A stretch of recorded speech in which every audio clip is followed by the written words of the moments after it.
ये भी देखिए कि जिस मुर्शिदाबाद में वक्फ कानून के खिलाफ हिंसा भड़की, वो इलाका कहां पर है।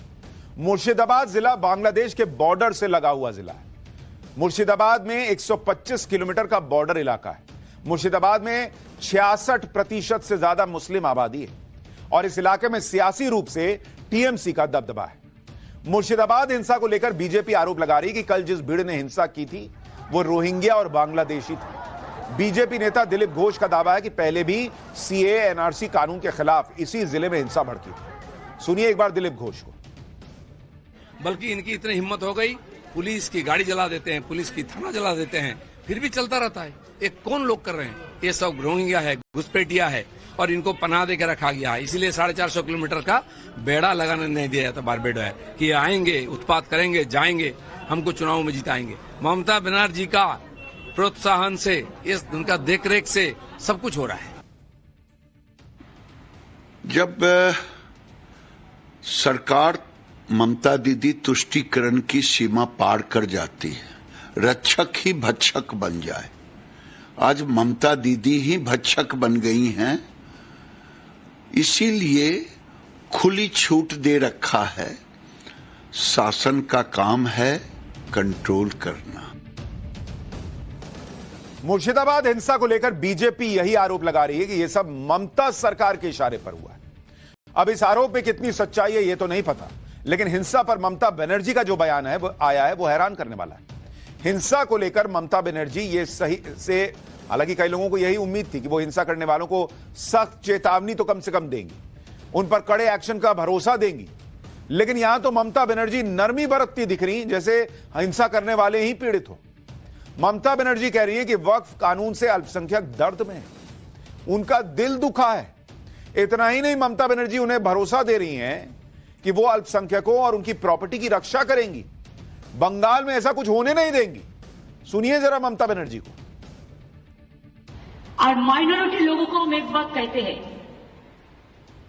देखिए आप लोगों को दिल में दुख हुआ है वॉक ऑफ प्रॉपर्टी के लेके, आप भरोसा रखिए बंगाल में ऐसा कुछ नहीं होगा जिसमें कोई डिवाइड एंड रूल होगा।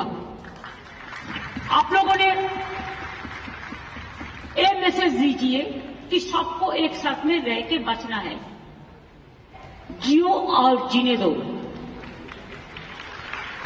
इसके लिए बेसमाल होने का बात नहीं है। देश की संसद से पास हुआ कानून है। ममता बनर्जी किस हिसाब से कह रही हैं कि यहां हम कुछ नहीं होने देंगे? क्या नहीं होने देंगे? क्या मतलब बंगाल में यह कानून लागू नहीं होगा क्या? ममता बनर्जी कह रही हैं कि वो बंगाल में कुछ नहीं होने देंगी और उनके इस बयान का तो एक मतलब यह भी है कि वो बंगाल में वक्फ कानून पास न होने की धमकी दे रही या लागू न होने की धमकी दे रही। ऐसी धमकी ममता बनर्जी सीए एनआरसी कानून को लेकर दे रही थी। क्या वक्फ कानून पर भी ममता बनर्जी उसी लेवल पर भड़का रही हैं क्या? इतना ही नहीं, वक्फ कानून के खिलाफ ममता बनर्जी बांग्लादेश से भारत के बिगड़ते रिश्तों का डर दिखा रही है। वो अपने बयान में कह रही हैं कि बांग्लादेश के बॉर्डर की स्थिति आप देखो, अभी इसको यानी वक्फ कानून को पास नहीं करना चाहिए था, लेकिन तुरंत कुछ करने से कभी कभी दिक्कत होती है। हमारे लिए दिक्कत है, हमारे इधर 33% माइनॉरिटी है, तो हम क्या करें? उसको निकाल दें? कैसे निकाल सकते हैं? या आज नहीं, आजादी के टाइम से। लेकिन बॉस, मुसलमानों को निकालने कह कौन रहा है? रोहिंग्या और बांग्लादेशियों को निकालने की बात उठती है, मुसलमानों को निकालने की तो बात नहीं होती जो भारत के नागरिक हैं। और वक्फ का कानून जो आया वो किसी को निकालने की बात तो कर नहीं रहा। आप सोचिए ममता बनर्जी वक्फ के विरोध में क्या क्या बातें कह दे रही हैं। ममता बनर्जी की भाषा सुनिए, वो गोली मारने जैसे बयान भी दे रही हैं। हमको कहते हैं आप क्यों हर धर्म का जगह में जाता है? हम कहा हम जिंदगी भर जाएगा और जाते रहेंगे।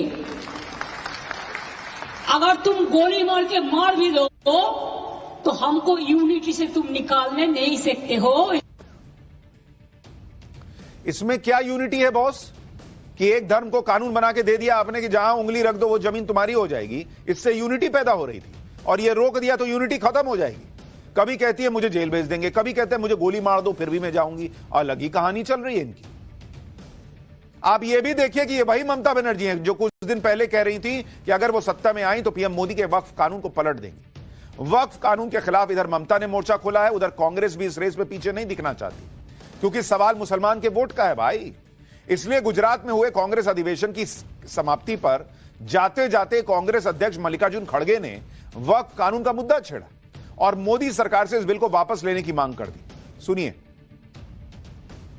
रात के 4-4:30 बजे तक बहस हो गई, वोटिंग हो गई, हर क्लॉज में हमने वोटिंग की और हमारे लोग जितने भी हमारे एमपी थे, राज्यसभा मेंबर थे, उन्होंने पूरी ताकत लगा के इस बिल का विरोध किया और आज भी हम चाहते हैं सरकार उस बिल को वापस लो।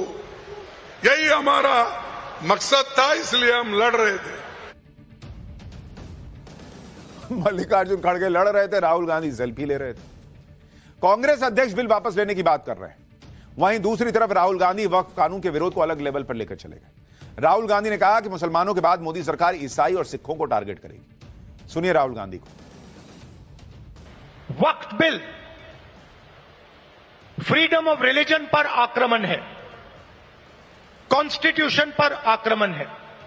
ऑर्गेनाइजर में लिखते हैं कि अब जो क्रिश्चियन कम्युनिटी है उनकी जमीन पर हम आक्रमण करने जा रहे हैं और उसके बाद जो हमारे सिख भाई हैं आपके पास भी आएंगे। तो आप ये मत सोचिए कि ये आप पर आक्रमण नहीं है। आरएसएस की जिस मैगजीन का जिक्र राहुल गांधी कर रहे हैं कि ऑर्गेनाइजर में लिख दिया कि इसके बाद हम ईसाइयों की जमीन लेने वाले हैं, फिर सिखों की जमीन लेंगे, कहीं ऐसा नहीं लिखा हुआ बॉस। लेकिन ये मार्केट में जो फर्जी फैक्ट चेकर घूमते हैं, वो राहुल गांधी कुछ भी बोले उसका फैक्ट चेक ही नहीं करते और राहुल गांधी को कोई फर्क नहीं पड़ता, उनको बस बोल देना है। वक्फ कानून पर राहुल गांधी ठीक वही भाषा बोल रहे हैं जो विदेश जाकर बोलते हैं कि भारत में तो अल्पसंख्यकों पर अत्याचार हो रहा है, सिखों को तो गुरुद्वारे जाने और पगड़ी पहनने की इजाजत नहीं है। वो इसी तरह से भड़काते रहते हैं।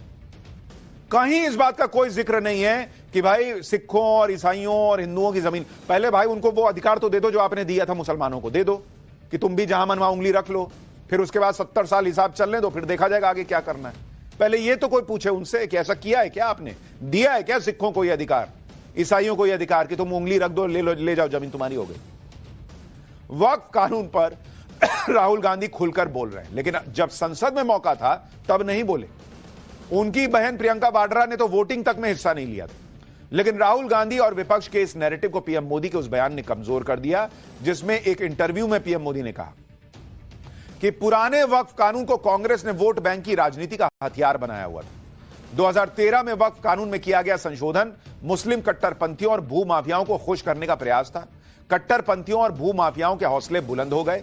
केरल में ईसाई समाज के ग्रामीणों पर वक्फ के दावे, हरियाणा में गुरुद्वारों की जमीन विवादों में, कर्नाटक में किसानों की जमीन पर दावा, सब अब कानूनी उलझनों में फंसी पड़ी है।